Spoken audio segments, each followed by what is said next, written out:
Hi everyone, I'm going to demonstrate the new Execute SQL action for Office 365.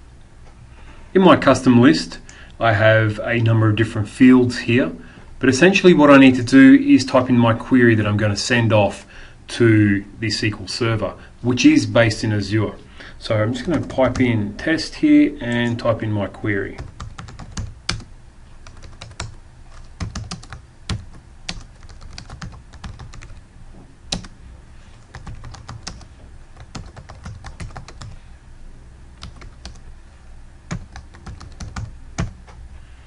Okay, now that I've got my query, I can save this and my workflow will automatically execute. Okay, so just on refreshing my screen, the workflow is now executed and completed, and I can see the results that have come back from there. Here in my results XML, I've got the XML results of all the item data that's come back with that particular row from the SQL database. And also the column that I specified in the configuration, which was the first name. So I've got Anthony's first name here. So let's quickly go over and take a quick look at the action itself and how it looks in the actual workflow.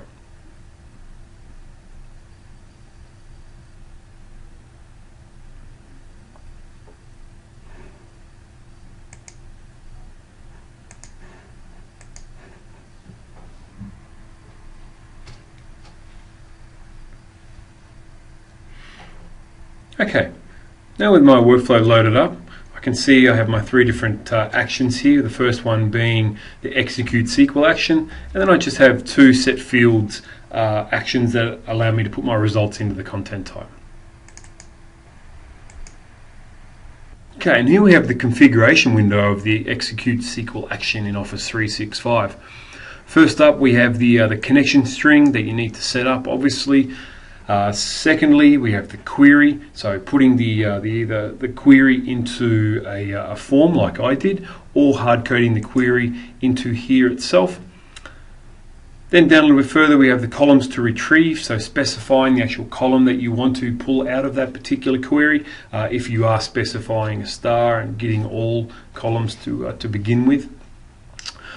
From there, you can also then store the count, so the amount of rows that you bring back from the query, and then looking at the actual column values and the results in XML. So being able to then query that XML using the query XML action to pass that data out and format it as you see fit. And that's it. So a fairly simple action to actually set up, but essentially giving you a great deal of power, especially if you have other applications living in Azure or on-prem and you need to be able to go and get that data and bring it into your Office 365 environment.